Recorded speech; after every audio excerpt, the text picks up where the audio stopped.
Hello friends, B fifth semester geography का paper 1 है प्रादेशिक भूगोल, जिसमें आप लोग पढ़ने वाले हैं अति लघु उत्तरीय प्रश्न जो कि एग्जाम के लिए बहुत ज़्यादा इंपॉर्टेंट क्वेश्चन है। तो आप लोग ध्यान दीजिएगा। आज का पहला क्वेश्चन है, प्रदेश से क्या तात्पर्य है।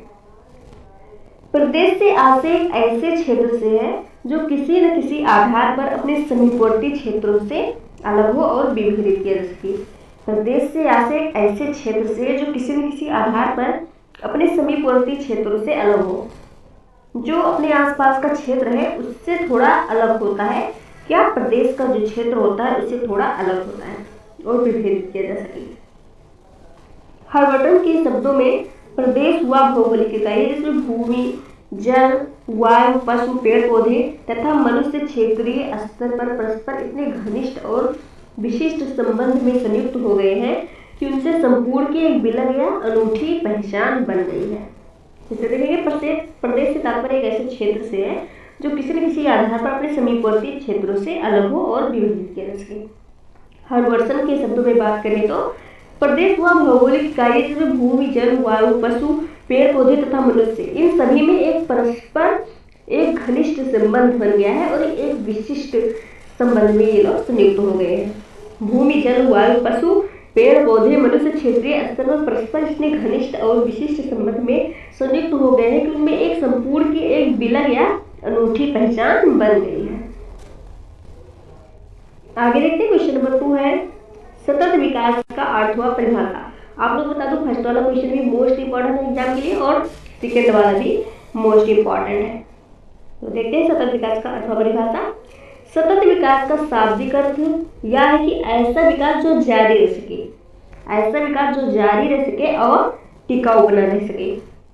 सतत विकास की मूल अवधारणा यह है कि इस बात को नीति के रूप में समझ लिया जाए कि विकास की उपलब्धियां भविष्य में दीर्घावधि तक बनी रही अर्थात देर समय तक बनी रही तथा प्राकृतिक पर्यावरण संपत्तियों सहित संपूर्ण संपदा, प्राकृतिक पर्यावरण की संपत्तियों सहित जितने भी संपदा है सभी संपदा को दीर्घ अवधि तक अर्थात देर अवधि तक संरक्षित रखा जाए और हम इस योग हो कि भावी पीढ़ियों के लिए अर्थात जो आने वाली पीढ़ियां है, आने वाली पीढ़ियों के लिए भी उतनी ही पूंजी कल्याण के संभावित अवसर छोड़ सके जो आज हम उपभोग कर रहे हैं।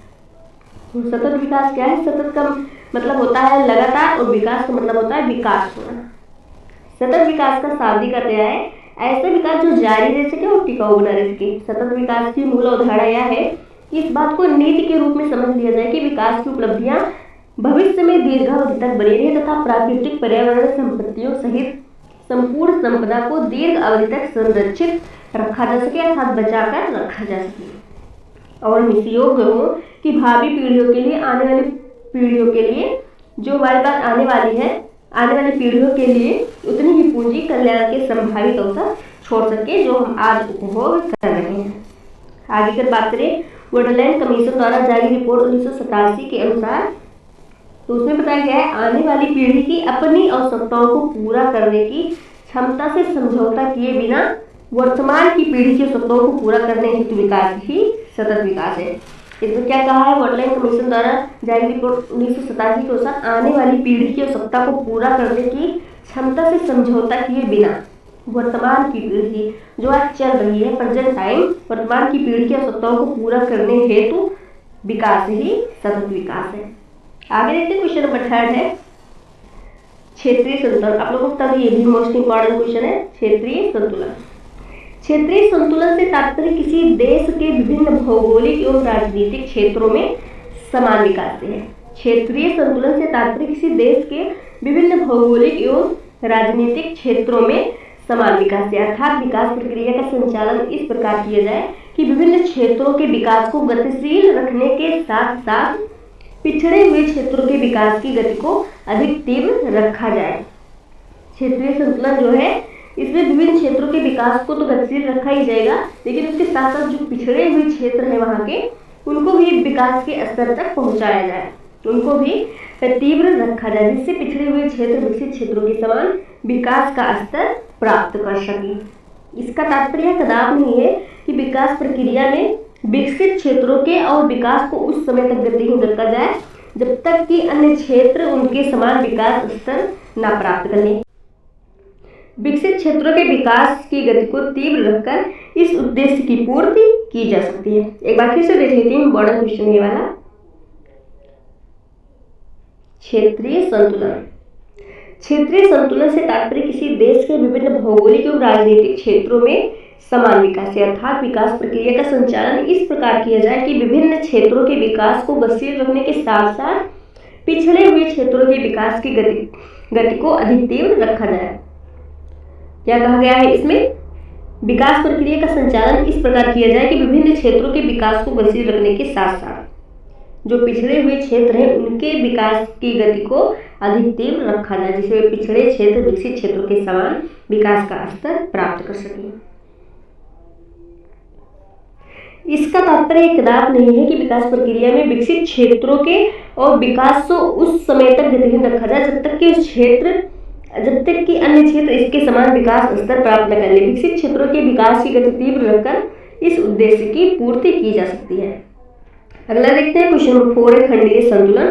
खंडीय संतुलन के अंतर्गत अर्थव्यवस्था के विभिन्न खंड, खंडीय संतुलन के अंतर्गत जो अर्थव्यवस्था के विभिन्न खंड होते हैं जैसे कृषि, खनिज, उद्योग, यातायात, संचार, शिक्षा, प्रशिक्षण आदि ये सभी होते हैं, इनमें संतुलन स्थापित किया जाता है। खंडीय संतुलन के अंतर्गत अर्थव्यवस्था के विभिन्न खंडों कृषि, खनिज, उद्योग, यातायात, संचार, शिक्षा, प्रशिक्षण आदि में संतुलन स्थापित किया जाता है। विभिन्न उद्योगों एवं व्यवसायों में पारस्परिक संतुलन स्थापित किए बिना विकास की प्रक्रिया को गति प्रदान नहीं किया जा सकता है। विभिन्न उद्योगों एवं व्यवसायों में पारस्परिक संतुलन स्थापित किए बिना विकास की प्रक्रिया को गति प्रदान नहीं किया जा सकता है। एक उद्योग अथवा व्यवसाय के उत्पादों अथवा सेवाओं का उपयोग अन्य उद्योग एवं अन्य व्यवसायों में आदाओं के रूप में किया जाता है, इनपुट्स आदाओं के रूप में किया जाता है। फिर से एक बार देखेंगे खंडीय संतुलन। खंडीय संतुलन के अंतर्गत अर्थव्यवस्था के विभिन्न खंड कृषि, खनिज, उद्योग, यातायात, संचार, शिक्षा, प्रशिक्षण आदि में संतुलन स्थापित किया जाता है। विभिन्न उद्योगों एवं व्यवसायों में पारस्परिक संतुलन स्थापित किए बिना विकास की प्रक्रिया को गति प्रदान नहीं किया जा सकता है। एक उद्योग अथवा व्यवसाय के उत्पादों अथवा सेवाओं का उपयोग अन्य उद्योग एवं व्यवसायों के आदाओं के रूप में किया जाता है। आगे देखते हैं स्थानीय क्षेत्र नियोजन। आप लोग बता दिए, ये इंपॉर्टेंट क्वेश्चन है। देखते हैं स्थानीय क्षेत्र नियोजन। स्थानीय स्तर की समस्याओं और मुद्दों के समाधान से संबंधित योजना बनाने की प्रक्रिया स्थानीय क्षेत्र नियोजन कहलाती है। स्थानीय स्तर की समस्याओं और मुद्दों के समाधान से संबंधित योजना बनाना अर्थात प्लानिंग करना, जो प्लानिंग होती है वहाँ के स्तर की, उनकी जो समस्याएं हैं, स्थानीय स्तर की समस्याएं और मुद्दों के समाधान से संबंधित जो प्लान की जाती है, जो प्लान बनाई जाती है, उस प्रक्रिया को स्थानीय क्षेत्र नियोजन कहा जाता है। लोगों का कल्याण करना और स्थानीय क्षेत्र का विकास करना इसकी प्राथमिकताएं हैं, क्योंकि स्थानीय क्षेत्र नियोजन पढ़ रहे हैं हम लोग, तो लोगों का कल्याण करना और स्थानीय क्षेत्र का विकास करना इसकी प्राथमिकताएं हैं। किसकी? स्थानीय क्षेत्र नियोजन की। सामाजिक सेवाओं व सुविधाओं को बनाए रखना, स्थानीय उत्पादों और सेवाओं की गुणवत्ता व मात्रा में प्रोन्नति और प्रवेश तथा स्थानीय पर्यावरण को स्वच्छ और हरित बनाए रखना।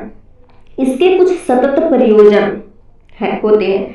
लोगों और स्थानों से संबंधित या आकार में लघुतम नियोजन इकाई होती है। फिर से एक बार देखेंगे क्योंकि इंपॉर्टेंट है ये स्थानीय क्षेत्र नियोजन।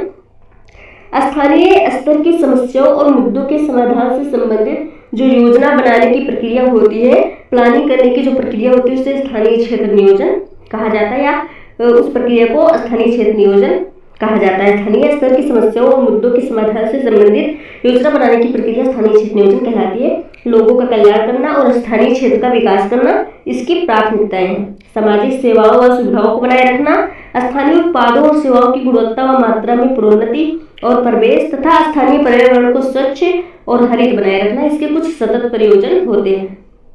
लोगों और स्थानों से संबंधित ये आकार में लघुतम नियोजन इकाई होती है। आगे देखते हैं क्वेश्चन नंबर 6 है स्थानीय क्षेत्र की विशेषताएं। आप लोगों को ताकि भी बड़ा क्वेश्चन है, स्थानीय क्षेत्र की विशेषताएं देखते हैं। स्थानीय क्षेत्र की विशेषताएं स्थान, ठिकाने और लोगों के साथ संबंध के शक्तिशाली बंधन को प्रतिबिंबित करती है। स्थानीय क्षेत्र की विशेषताएं स्थान, ठिकाने और लोगों के साथ संबंध के शक्तिशाली बंधन को प्रतिबिंबित करती है। गैर स्थानीय क्षेत्र और लोगों के संबंध में या संबंध के निर्भर होते अनुबंध को बढ़ती हुई भिन्नताएं प्रतिबिंबित करती है। उदाहरण के लिए समुद्री समीर, स्थानीय पवन समुद्र के किनारे काफी प्रभाव डालती है और समुद्र से दूर या निर्भर होती जाती है। क्या कहा गया है? स्थानीय क्षेत्र की विशेषताएं स्थान, ठिकाने और लोगों के साथ संबंध के शक्तिशाली बंधन को प्रतिबिंबित करती है। गैर स्थानीय क्षेत्र और लोगों के संबंध में ये संबंध के निर्बल होते अनुबंध और बढ़ती हुई भिन्नताएं प्रतिबिंबित करते हैं। उदाहरण के लिए समुद्री समीर, स्थानीय पवन समुद्र के किनारे काफी प्रभाव डालती है और समुद्र से दूर या निर्भर होती जाती है। कभी कभी स्थानीय क्षेत्र उत्पाद या पहचान इतनी लोकप्रिय और विशिष्ट बन जाती है कि दूसरे स्थानों व क्षेत्रों में इसकी मांग की जाने लगती है। कोल्हापुर की चप्पल, मैसूर की चंदन की अगरबत्ती, शिवकाशी के पटाखे, नागा शालें, कश्मीरी पश्मीना, वाराणसी की रेशमी साड़ियाँ, मधुबनी कला, कुचिपुड़ी नृत्य इत्यादि कुछ स्थानीय क्षेत्र उत्पाद और विशेषताएं हैं जिनकी राष्ट्रीय तथा अंतर्राष्ट्रीय बाजारों में बहुत मांग है। आगे देखते हैं, क्वेश्चन नंबर 7 है नियोजन के स्तर इम्पोर्टेंट है। नियोजन विभिन्न स्तरों पर किया जाता है। नियोजन का मतलब होता है प्लानिंग करना। नियोजन विभिन्न स्तरों पर किया जाता है। ये छोटे स्थानीय क्षेत्रों से प्रारंभ करते हुए अर्थात गांव से प्रारंभ करते हुए नगर, शहर, जिले इस तरह से आगे बढ़ते हुए जाता है। देश से लेकर प्रदेश तक एक छोटे स्थानीय क्षेत्र से प्रारंभ करते हुए इतने बड़े जितना कि विश्व स्तर तक। नियोजन मानव उन्नति और क्षेत्रीय विकास का एक अंतरंग हिस्सा है। आदिकाल से लोग अपने कार्यकलाप अर्थात पुराने समय से लोग अपने कार्यकलाप, गतिविधियां, आवास स्थान इत्यादि की योजना बनाते रहते हैं अर्थात प्लानिंग करते रहते हैं। अतः समय और क्षेत्र को लेकर सतत क्रिया मतलब लगातार चलने वाली प्रक्रिया है और इसका लक्ष्य लोगों का और वातावरण का कल्याण करना होता है। संयुक्त राष्ट्र शैक्षिक कार्यक्रम UNEP तथा संयुक्त राष्ट्र विकास कार्यक्रम UNDP इत्यादि, पर्यावरण निर्भरता विकास इत्यादि के भूमंडलीय मुद्दों के स्तर पर राष्ट्र के कल्याण और विकास के लिए राष्ट्रीय योजनाएं बनाई जाती हैं। राष्ट्रीय स्तर पर देश के कल्याण और विकास के लिए योजनाएं बनाई जाती हैं।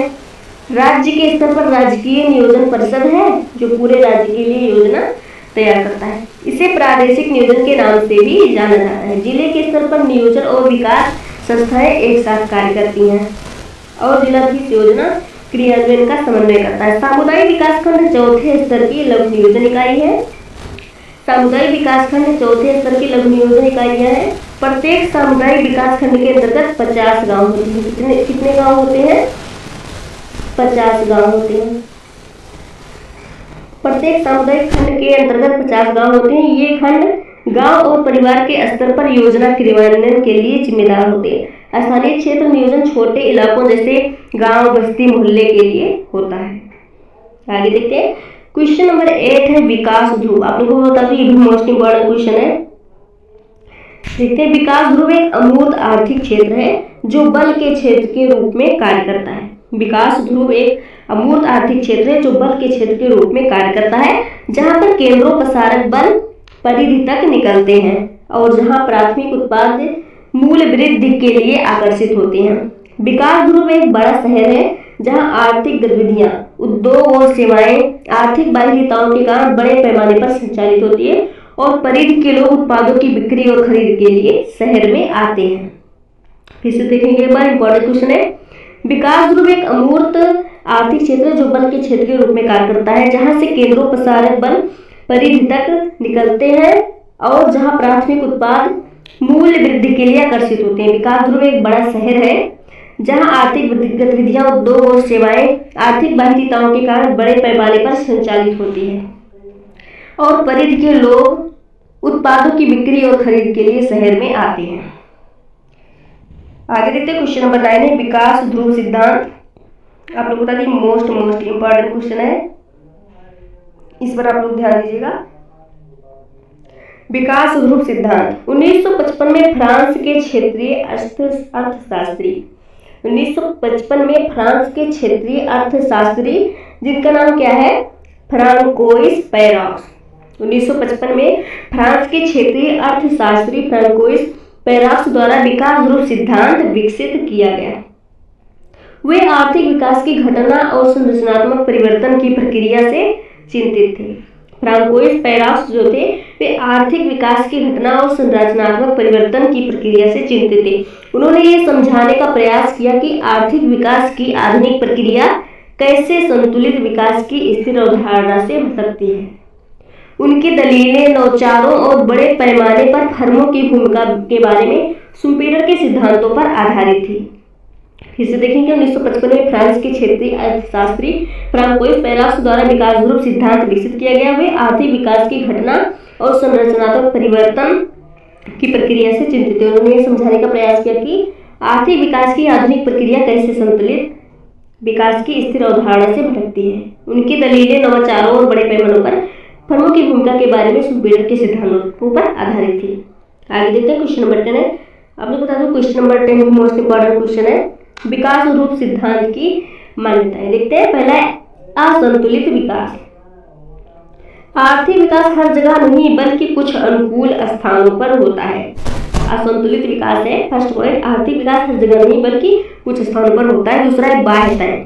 विकास ध्रुव में सकारात्मक आर्थिक बाध्यताएं होती हैं, इसलिए विकास ध्रुव के भीतर स्थित कोई भी फर्म कुछ ऐसे लाभों का अनुभव करेगी जो अपने विकास ध्रुव के बाहर अनुभव नहीं किए होंगे। तीसरा है समूहीकरण। समूहन एक शहर में बहुत सारी फर्मों, उद्योगों और आवासीय क्षेत्रों के संचय की एक प्रक्रिया है। अगला पॉइंट है आगे और पीछे के संबंध। विकास ध्रुव का अपने भीतरी इलाकों के साथ आगे और पीछे के संबंध होते हैं। विकास ध्रुव का अपने भीतरी इलाकों के साथ आगे और पीछे के संबंध हैं। बैकवर्ड लिंकेज का तात्पर्य उत्पादकों द्वारा भीतरी इलाकों में विकास ध्रुव तक कच्चे माल और प्राथमिक वस्तुओं की आपूर्ति से है। फॉरवर्ड लिंकेज का तात्पर्य विकास ध्रुव द्वारा या तो भीतरी इलाकों या अन्य क्षेत्रों में तैयार उत्पादों की बिक्री से है। आगे देखते क्वेश्चन नंबर 11 है संतुलित क्षेत्रीय विकास। ये भी इंपॉर्टेंट क्वेश्चन है। विश्व के कुछ ही राष्ट्र ऐसे हैं जिसकी प्रति व्यक्ति वास्तविक आय अत्यधिक है। विश्व के कुछ ही राष्ट्र ऐसे हैं जिसकी प्रति व्यक्ति वास्तविक आय अत्यधिक है तथा जो विकास की उच्च स्तरीय अवस्थाओं में प्रविष्ट हो चुके हैं। दूसरी ओर देशों का बहुत बड़ा समूह ऐसा है जिसमें प्रति व्यक्ति वास्तविक आय बहुत कम है और जो विकास की निम्न स्तरीय अवस्थाओं को भी पार नहीं कर पा रहे हैं।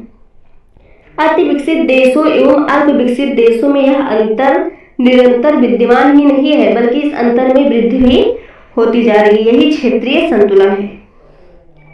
आगे देखते हैं क्वेश्चन नंबर 12 है फ्रीडमैन का केंद्र प्रतिमॉडल। ये तो 100% इंपॉर्टेंट क्वेश्चन है, इसको आप लोग ध्यान दीजिएगा, मोस्ट इंपॉर्टेंट है।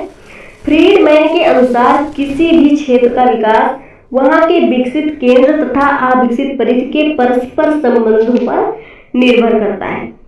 फ्रीडमैन का केंद्र परिधि मॉडल क्या है? फ्रीडमैन के अनुसार किसी भी क्षेत्र का विकास वहां के विकसित केंद्र तथा अविकसित परिधि के परस्पर संबंधों पर निर्भर है। फ्रीडमैन के अनुसार कुछ क्षेत्र कुछ अनुकूल कारणों से तेजी से विकसित हुए और विकास के केंद्र बन गए। इन केंद्रों की परिधि अविकसित रह गई। प्रादेशिक विकास हेतु जितना महत्व आर्थिक आधार का है उतना ही महत्व विभिन्न क्रियाओं के अंतर संबंधों का है। फिर से एक बार देखेंगे, इंपॉर्टेंट है फ्रीडमैन का केंद्र परिधि मॉडल। फ्रीडमैन के अनुसार किसी भी क्षेत्र का विकास वहां के विकसित केंद्र तथा अविकसित परिधि के परस्पर संबंधों पर निर्भर करता है। फ्रीडमैन के अनुसार कुछ क्षेत्र तथा कुछ अनुकूल कारणों से तेजी से विकसित हुए और विकास के केंद्र बन गए। इन केंद्रों की परिधि अविकसित क्षेत्र रह गई। प्रादेशिक विकास हेतु जितना महत्व आर्थिक आधार का है उतना ही महत्व विभिन्न क्रियाओं के अंतर संबंधों का है। आगे देखते हैं क्वेश्चन नंबर 13 है लैंगिक समानता। इंपॉर्टेंट है। लैंगिक समानता से आशय महिलाओं और पुरुषों के विभिन्न क्षेत्रों में विकास के स्तर पर समानता से है। लैंगिक समानता से आशय महिलाओं और पुरुषों के विभिन्न क्षेत्रों में विकास के स्तर पर समानता से। विकास के क्षेत्रों में लगभग 2/3 देशों ने प्राथमिक शिक्षा में लिंग समानता हासिल की है। विकासशील क्षेत्रों में लगभग 2/3 देशों ने प्राथमिक शिक्षा में लिंग समानता हासिल की है। 46 देशों में अब राष्ट्रीय संसद में कम से कम एक कक्ष में महिलाएं 30% से ज्यादा सीटों पर हैं। किसी क्षेत्र के बाहर भुगतान किए गए रोजगार में महिलाओं का अनुपात 1990 में 35% से बढ़कर 2016 तक 42% हो गया है। आगे देखते हैं क्वेश्चन नंबर 14 है मानव विकास सूचकांक। मानव विकास सूचकांक भी इंपॉर्टेंट क्वेश्चन है। मानव विकास सूचकांक संयुक्त राष्ट्र संघ विकास कार्यक्रम यूएनडीपी के तत्वावधान में आर्थिक विकास के मापक के रूप में वर्ष 1990 से विश्व के सदस्य देशों के मानव विकास सूचकांक की गणना की जाती है। संयुक्त राष्ट्र संघ विकास कार्यक्रम यूएनडीपी के तत्वावधान में आर्थिक विकास के मापन के रूप में वर्ष 1990 से विश्व के सदस्य देशों के विकास मानव विकास सूचकांक की गणना की जाती है। मानव विकास सूचकांक की अवधारणा इस आधारभूत परिकल्पना पर आधारित है कि किसी राष्ट्र के निवासी ही उस राष्ट्र की वास्तविक संपत्ति होते हैं। मानव विकास सूचकांक की अवधारणा इस आधारभूत परिकल्पना पर आधारित है कि किसी राष्ट्र के निवासी ही उस राष्ट्र की वास्तविक संपत्ति होते हैं। आर्थिक विकास का मूलभूत उद्देश्य एक ऐसा वातावरण तैयार करना है जिससे लोग लंबे समय तक स्वस्थ एवं सुखी जीवन का आनंद उठा सकें। आगे देखते हैं क्वेश्चन नंबर 15 है विकास का अर्थ एवं परिभाषा। ये इंपॉर्टेंट है। विकास का अर्थ एवं परिभाषा। विकास एक जटिल व्यापक एवं सापेक्ष संकल्पना है। विकास एक जटिल व्यापक एवं सापेक्ष परिकल्पना है जिसकी सर्व स्वीकृति परिभाषा देना सहज नहीं है। अर्थशास्त्रियों ने समय समय पर भिन्न भिन्न आधारों को दृष्टिगत रखते हुए विकास को समझाने और परिभाषित करने का प्रयास किया है। विकास की प्रक्रिया को आर्थिक एवं गैर आर्थिक तत्व महत्वपूर्ण ढंग से प्रभावित करते हैं। विकास जिसे प्रायः आर्थिक विकास के रूप में परिभाषित किया जाता है उसकी परिभाषा निम्नवत दी जा सकती है। आर्थिक विकास वह सतत प्रक्रिया है। सतत का अर्थ होता है लगातार चलने वाली प्रक्रिया। आर्थिक विकास वह सतत प्रक्रिया है अर्थात लगातार चलने वाली प्रक्रिया जिसके अंतर्गत देश में उपलब्ध समस्त संसाधन का कुशलतापूर्वक विलोहन होता है जिसके परिणाम स्वरूप राष्ट्रीय आय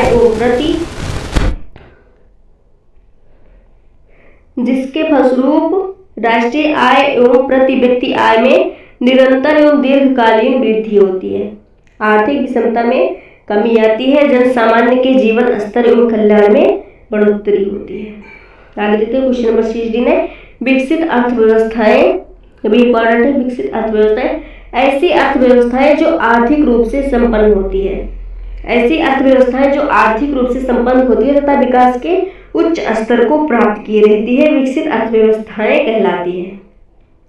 अस्थायी आर्थिक वृद्धि एवं सुरक्षा वाली अर्थव्यवस्थाएं विकसित अर्थव्यवस्थाएं कहलाती हैं। अस्थायी आर्थिक वृद्धि एवं सुरक्षा वाली अर्थव्यवस्थाएं विकसित अर्थव्यवस्थाएं कहलाती हैं। उन्नत तकनीकी अवसंरचना वाली अर्थव्यवस्था विकसित अर्थव्यवस्था बन जाती है। इन देशों में आर्थिक विकास के सभी अनुसूचक ऊंचा सकल घरेलू उत्पाद, ऊंची प्रति व्यक्ति आय, ऊंचा औद्योगिकीकरण, सबल अवसंरचना एवं उन्नत रहन सहन के स्तर आवश्यक रूप से विद्यमान रहते हैं।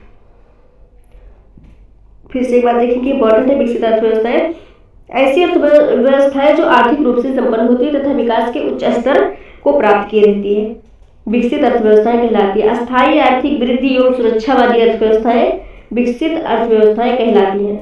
उन्नत तकनीकी अवसंरचना वाली अर्थव्यवस्थाएं विकसित अर्थव्यवस्था बन जाती है। इन देशों में आर्थिक विकास के सभी अभिसूचक ऊंचा सकल घरेलू उत्पाद, ऊंची प्रति व्यक्ति आय, ऊंचा औद्योगिकीकरण, सबल अवसंरचना एवं उन्नत रहन सहन के स्तर आवश्यक रूप से विद्यमान रहते हैं।